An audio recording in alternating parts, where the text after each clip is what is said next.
Okay, I'm now going to make a quick video on how to round to the nearest tenth. And I know that sounds like most of us know this, but we got to be really consistent with how we do this because on these computer tests, if you're just off by a little digit there, the computer is going to mark you wrong. So I want to make sure everybody is okay with how we're going to do this. First of all, when we're rounding to the nearest tenth, the tenth is the number, the first digit past the decimal. That's the one that's either going to stay where it's at or it's going to move up. And you basically need to focus in on the very next number, which is the hundredth number. All right. And if that hundredth number is between 0 and 4, then leave the 10th number alone.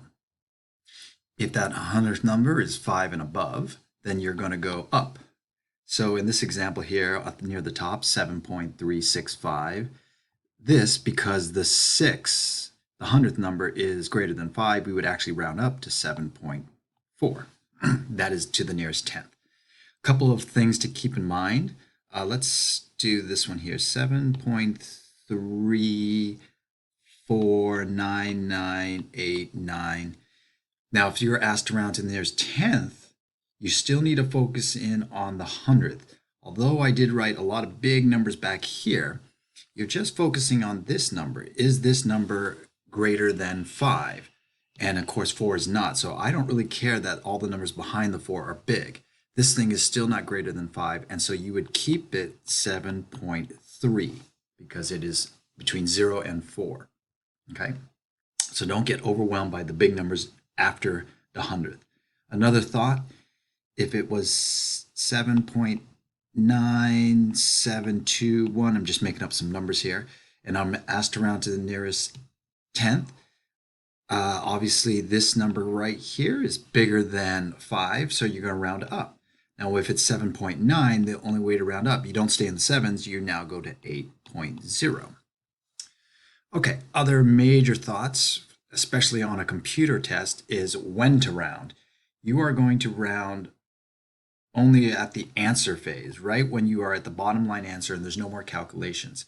So I'm going to follow this example right here.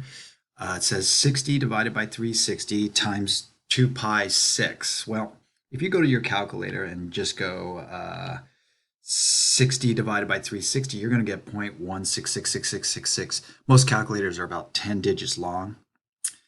Don't round that. Keep that in the calculator. Then take that number, multiply by 2, multiply it by pi if necessary, multiply by 6. If I do actually do this and just multiply that out, this will actually be 2 pi. Do not round early. Don't take this and go, oh, I'm supposed to round this number to 0.2. If I multiply this by 0.2, this is a no, no, no. Don't do that. You're not going to get 2 pi. You'd actually get something totally different. So don't round early. Okay, if you round early, you would actually end up with 2.4 pi. And on the computer screen, that might be the wrong choice. So don't do that. So let's also, we might have the pi value here.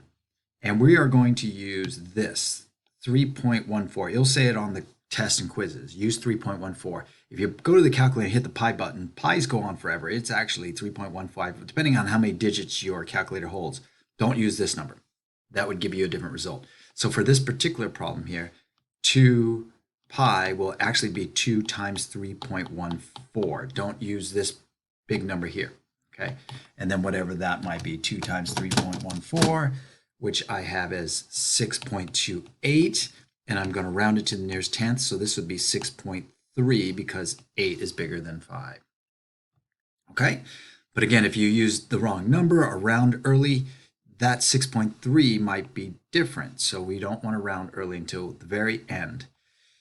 In the honors class, you might see trigonometry. So if you see trigonometry, sine of 50 is this big number. Don't round it. Don't do this. Don't go, oh, that's 0.8. No, no, no, no, no. You will get a different answer and the computer will mark you wrong. So whatever you do, just keep the number. And then if you have to multiply it by 2 pi r, do so afterwards. All right.